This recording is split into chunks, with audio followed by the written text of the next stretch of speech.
high-speed chase in Port Aransas caused chaos for spring breakers and neighbors alike.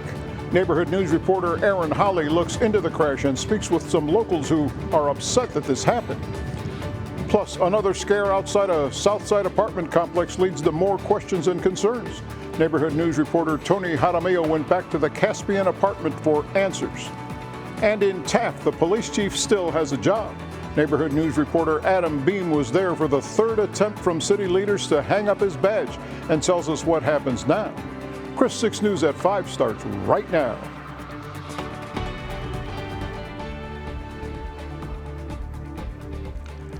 And we thank you for joining us. I'm Andy Lascano. A rollover crash in Port Aransas shook up neighbors and spring breakers last night. The incident was all caught on video. You have to take a look at this. As you can see, that car rolled over on the side of Highway 361 across from the Texan store. Police say 17-year-old Tyler Ellis was behind the wheel and led them on a high-speed chase. 4 other people were in the car, but they got out before the crash. Police say one of them had a backpack loaded with guns, cash, and drugs. Neighborhood News reporter Aaron Holly spoke with locals who are upset this is happening in their community. This is not Port Aransas. This is not our community. Everybody thinks that this is what happens every year. It doesn't matter where you go. During spring break, there are going to be issues. There are going to be those individuals that come to cause problems. But what people need to understand is that Port Aransas is not going to tolerate it. Now, as for Ellis, he was taken to the hospital. Still no word on how he's doing tonight, but he is facing multiple charges. Port Aransas police urge you to call them immediately if you see anything suspicious. More crime concerns at a Southside apartment complex after an attempted break-in there. We're talking about the Caspian Apartments over there off Weber and Holly. Police have released this video of a man who tried to break into one of the units. They were not able to get inside, but here's a still image of the suspect. Police say they also collected DNA and fingerprints from the scene, but so far, no arrest has been made. You'll recall last month we told you about some burglaries and a sexual assault at that complex. No arrest has been made in those cases either. Neighbors were notified of the latest incident yesterday when they found a letter on their front doors telling them about the attempted break-in.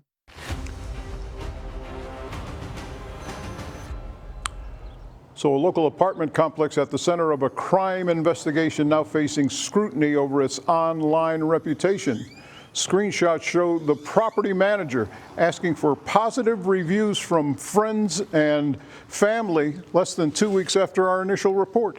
Facebook posts from the Caspian Apartments property manager reveal 2 separate attempts to solicit positive Google reviews.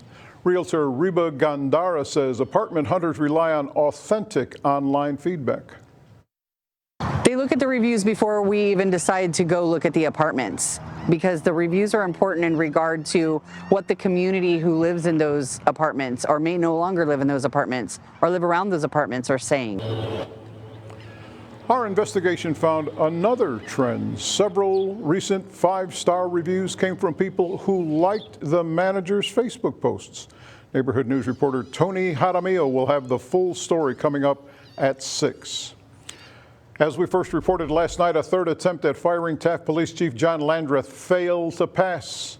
Neighbors turned out to show support for the chief after he was added to Tuesday's agenda at the request of Councilmember Chris Keeney, who voted in favor of removing Landreth. That was seconded by Alonso Molina. However, Council members Isaiah Garza and Mayor Pro Tem Elida Castillo voted against the chief's termination, causing the vote to fail.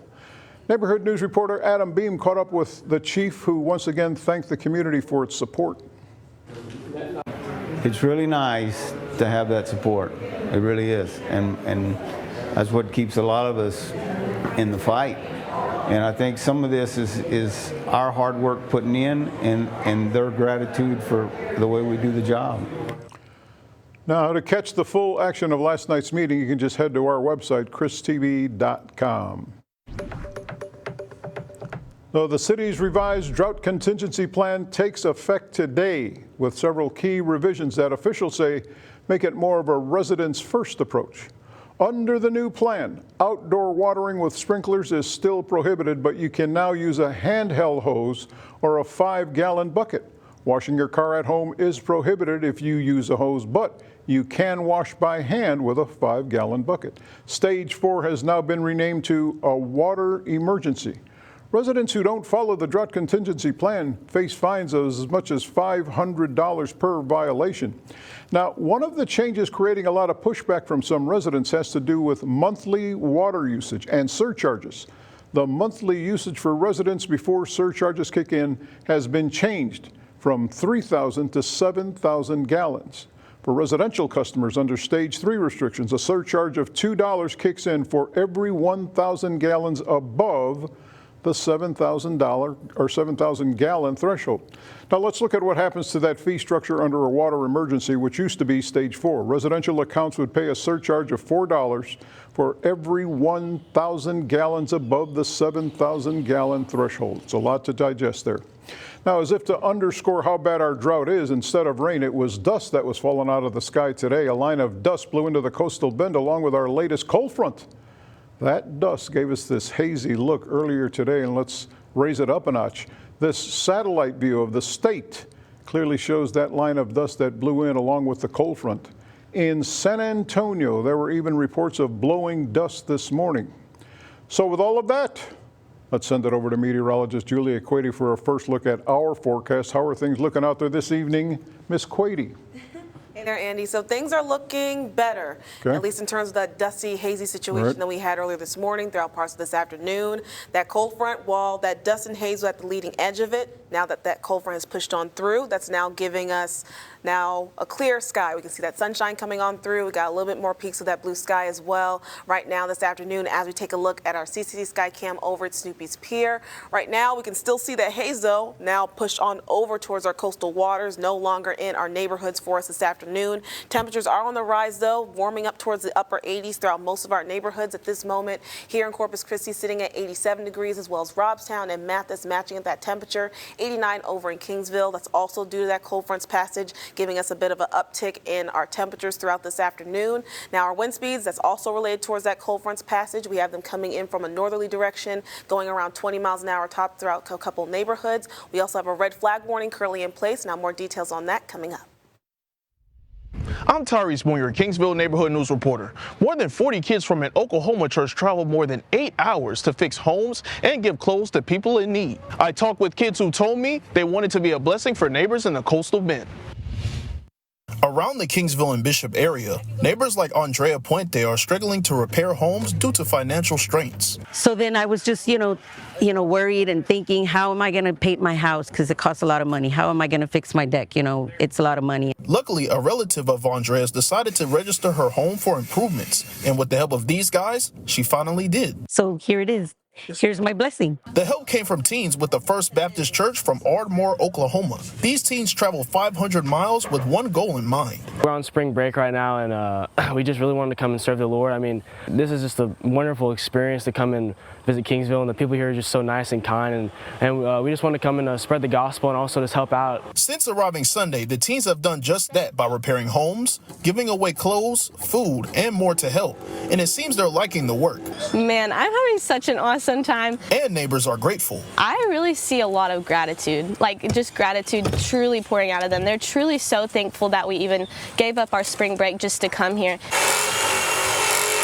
Because of their blessings, neighbors can now enjoy the place they love most, home sweet home. God is good all the time, but only, like they say, only in God's time, not ours, in his time. And this was his time. The missionaries I spoke with said they've enjoyed their experience so far, which has motivated them to continue doing the Lord's work. In Kingsville, I'm your neighborhood news reporter, Tyrese Boone, Chris 6 News. The Federal Reserve deciding to keep its interest rate the same. I'm Dan Grossman, and coming up, we're going to tell you what that means for your money as well as big ticket purchases. You're watching Chris 6, part of the Scripps News Group. Well, the rush hour in the coastal bend, so let's send it over to Julia Quady in our traffic center. How are the roads looking this evening, Julia? But you know what? Before we talk to Julia, Here she is right here, ladies and gentlemen. Ta-da! Here I am. Julia So, Quady Yeah, so disappears out of thin air. So what do the roads look like? the roads are looking pretty good for the most part. I was going to take our Skycam here, looking at our SPID Skycam specifically. We can see traffic flows moving pretty well for the most part, but let's go ahead and look at our traffic flow maps to get a better idea what you can expect for your drive hitting the roadways at this moment. Hey, from Portland over to the Harbor Bridge in both directions, you're looking at a pretty decent drive, but as you start to get off the Harbor Bridge, we can see that there's a little bit of congestion heading on over towards to Corpus Christi. Looking at now towards downtown, things are moving pretty well for the most part on Ocean Drive. Heading on SPID, looking pretty decent for the most part, but you can expect a bit of a couple patches of some medium to slow speeds happening as well as on Saratoga at this moment. Moving on over to Flower Bluff, looking pretty good in the Flower Bluff area, but you can expect some slowdowns happening on Waldron Road as well as on Flower Bluff Drive, and then looking pretty good in your roadway drive on the JFK Causeway heading to and from the island. That's it for my traffic report. Tossing it back to Andy. Julia Quady on the spot as always. Well, in a surprising move, the Federal Reserve is choosing to leave interest rates unchanged. But what does that mean for you? To find out, let's send things over to Scripps News Group correspondent Dan Grossman on why this decision was made. The Federal Reserve holding interest rates steady on Wednesday. In support of our goals, today the Federal Open Market Committee decided to leave our policy interest rate unchanged. The Fed's decision marking its second straight pause on rates after cutting them in each of their final 3 meetings last year. For consumers, that means no relief for now on the cost of borrowing money, according to economist Noah Yosef. The costs of borrowing more money remain high for consumers, and that's where they're going to be for the foreseeable future. That's disappointing news for shoppers looking to make major purchases like a car or home. 30-year fixed-rate mortgages for a home sit at an average of 6.65%, about a half point higher from last summer. Obviously, as the interest rates have gotten higher, I felt almost stuck because I know that there's nothing that I can do. The Fed's 2 main goals are to maximize employment and keep prices stable. That means we likely won't see a rate cut unless there are major changes on those fronts, says economist Jason DiLorenzo. In order to make a cut, the Fed needs to see inflation get closer to their 2% target or unemployment to start shooting up. In the background of the Fed's decision are questions about how new Trump administration actions like tariffs will impact the economy. Fed Chair Jerome Powell says right now the central bank is in a wait-and-see mode. Given where we are, we think our policy is in a good place to react to what comes, and we think that the right thing to do is to wait here for greater clarity about what the economy is doing. Dan Grossman, Scripps News Group, Denver. Hey there, good afternoon and welcome back. I'm meteorologist Julia Quady. That haze is now starting to push out of our area at this point, with that cold front now pushing completely out through the coastal bend. That's leaving us now with some more sunshine and more of a clearer view of our blue skies. As we take a look at our Whataburger Skycam of Whataburger Field, you can still see some haze kind of off towards the distance over our coastal waters as that cold front continues to push on through beyond our coastline. Right now our temperatures are still on the upper side right now, with those temperatures for the most part into the upper 80s. Here in Corpus Christi sitting at 87 degrees, Robstown as well as Mathis matching at that temperature right now, 89 in Kingsville and 89 degrees over in Ingleside. So warm, above average temperature day for us here in the coastal bend for us this afternoon. Also attributed towards that cold front's passage. Our wind speeds are a little bit still faster, not as intense as they were yesterday, thankfully, but still on the bit of a faster side, being at least nearby 15 to 20 miles an hour. Also, you can notice our winds have shifted. Yesterday, we had our winds coming in from a southeasterly direction.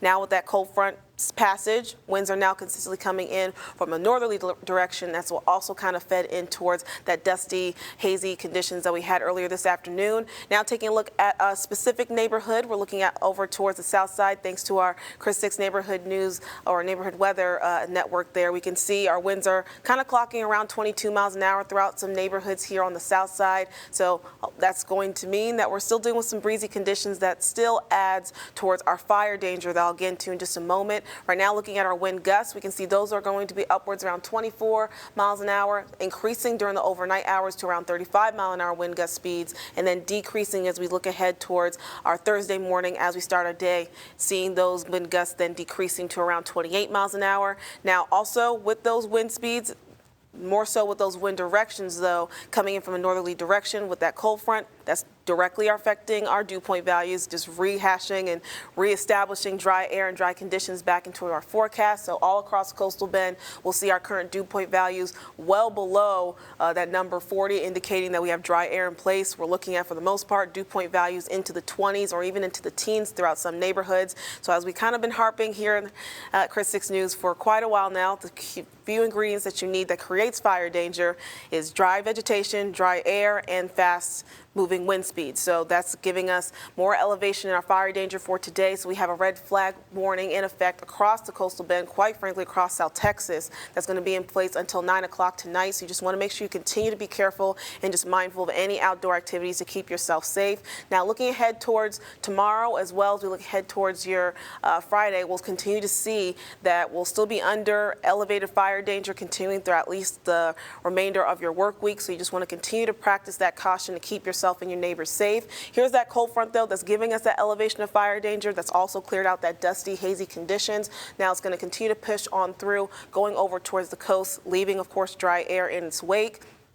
But the good news is we'll have some more moisture beginning to rebound, come back into the area as we look ahead towards this upcoming weekend. Now, along with that moisture, there is a small chance we could see some rain coming back in the forecast on Sunday. We just got to do a rain dance for that and keep our fingers crossed. Forgetting things can be a challenge. Caring for someone who's losing their memory can also be a challenge. I'm Michaela Chavez, your neighborhood news reporter in the Bay Area. I'll share some research about dementia in the county and share one caretaker's personal experience navigating those challenges. You're watching Chris 6, part of the Scripps News Group. We've all had memory lapses once in a while, and you've probably forgotten where you left your keys a time or two. I'm Michaela Chavez, your neighborhood news reporter in the Bay Area. Sadly, forgetfulness can sometimes even lead to something more serious, dementia. I spoke with one researcher at Texas A&M University Corpus Christi who's hoping to shed some light on dementia in Nueces County. Where it's a major problem is that you forget what the keys are for. That's research associate at TAMU-CC, Dr. Xavier Gonzalez, and he's talking about dementia. The major impact there is your ability to process information and your memory. Gonzalez and other researchers at the University of Michigan discovered that 4 out of 5 people might have dementia and don't even know. There's actually 2 important findings. The first? Those that are struggling with dementia. And the second? There's those who take care of them. So that leaves the big question. Do they have the resources to take care of those individuals? I spoke with Irene Buchholz, whose mother has Parkinson's. The Parkinson's disease has a lot of attributes like dementia, and it will affect her memory. The first challenge is finding around-the-clock assistance. Me and my sister and my brother and my husband all kind of help care for her. Making sure her memory is kept sharp. She does play some games on her tablet, like dominoes or card games or whatever, to try to keep that memory. Irene says it's difficult to get access to resources, but it's even more challenging when those resources are limited. So only 20 hours a week, or, only 22 hours a week, or whatever it is. And I'm like, she needs more care than that. Caring for someone with dementia comes with financial tolls. I had to just go ahead and buy her an adjustable bed, also some other accessories that she needed, getting a wheelchair. Time-consuming strains. Their backlog is 6 months. Well, she didn't need it in 6 months. She needed it next week. But also emotional ones. We're trying our best to make sure she's got the best care that she could have. That's the biggest blessing that we've had, is been able to really, really rally around her as a family. Irene says she hopes for more funding for elderly in rehab or assisted living facilities and training for those who take on the role as caretaker. And although these challenges are unavoidable, Dr. Gonzalez encourages for family members to have strong communication with their provider, raising any concern about dementia for a proper diagnosis. There are resources for caretakers or family members of those suffering from dementia, and you'll find that information on our website. With your neighborhood news in the Bay Area, I'm Michaela Chavez at Chris 6 News. All right, Michaela, thanks for that report. Now, coming up, we're going to talk about Robstown High School's mariachi group. They took center stage at the Nueces County Commissioner's Court earlier today. We'll tell you about the special honor they received when we come back. So, a Robstown High School mariachi band got some special recognition this morning from the Nueces County Commissioner's Court. The group is called El Mariachi Sol Rojo. They competed at the Texas UIL State Mariachi Festival and received an excellent rating. This is the 10th consecutive year the band has been awarded for competing at the state level. Listen. We had a lot of new mariachi students who have never played mariachi or mariachi instruments. They don't know the style, they don't know anything about it really. So it's really amazing that we were able to go so far with what we had. Well, I'll tell you what, that you can listen to that music all day long as far as I'm concerned. Congratulations from all of us here at Chris 6 News. Thank you for joining us for Chris 6 News at 5. We'll see you at 6.